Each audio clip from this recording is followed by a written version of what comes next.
Улсын хурлын төрийн байгуулалтын байнгын хороо намрын ээлж чуулганы хугацаанд юу хийсэн талаар тус байнгын хорооны дарга болон гишүүд өнөөдөр мэдээлэл хийлээ.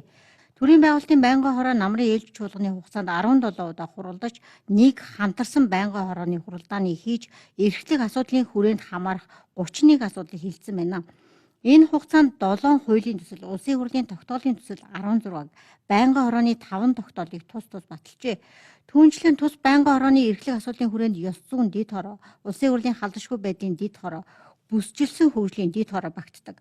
Мөн төрийн байгуулалтын байнгын хороо улсын хурлын ээлж чуулганаар хилцэх асуудлын жагсаалтыг боловсруулж чуулганы нэгдсэн хурлаар батлуулах ажлыг хариуцдаг. Энэ дагуу улсын хурлын хаврын чуулганаар хилцэх асуудлын жагсаалтыг боловсруулан нэгдсэн хурлаар батлуулсан.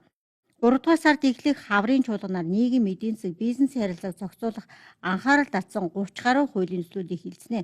Тухайлбал татварын багц хууль, эдийн засгийн эрх чөлөөний тухай хууль зэргийг дурдж болно. Мөн ерөнхийлөгчийн сонгуулийн тухай хуулийн нэмэлт өөрчлөлт зэрэг багтаж байна. Гэр бүлийн тухай энэ томоохон хуулийн асуудлыг хэлсэн. За цэцгийн хууль, улсын хурлын дэгийн тухай хууль.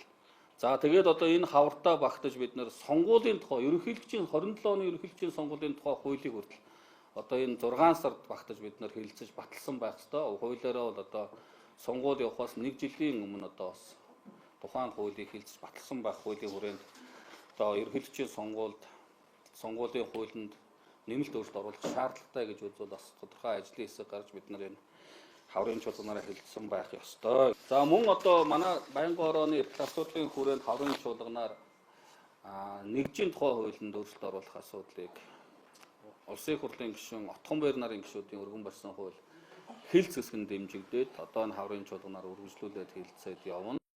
Түүнчлэн төрийн байгуулалтын байнгын хорооноос тус байнгын хорооны тогтоолоор иргэдийн нийтийн өргөдлийн дагуу Монгол Улсын их хурлын тухай хуулийн 41-р зүйлийн 41-ийн нэгдэх хэсэг буюу хэрэв гишүүн бүрэн эрх дуусгар болсноос хойш ажил эрхлээгүй бол 12 сарын хугацаанд гишүүний үндсэн цалинтай тэнцэх хэмжээний тэтгэмж, бага цалинтай ажилд орсон бол цалингийн зөрүүтэй тэнцэх хэмжээний тэтгэмж гишүүнээр сонгогдохоос өмнө оршин сууж байсан газартаа шилжүүл өөрийнх нь болон гэр бүлийн гишүүний замын зардал, ачаа, тээшийн хөлсийг автоврын тарифаар тооцож олгоно гэснийг хүчингүй болох асуудлыг судалж санал дүгнэлт боловсруулах ажлын хэсгийг байгуулсан.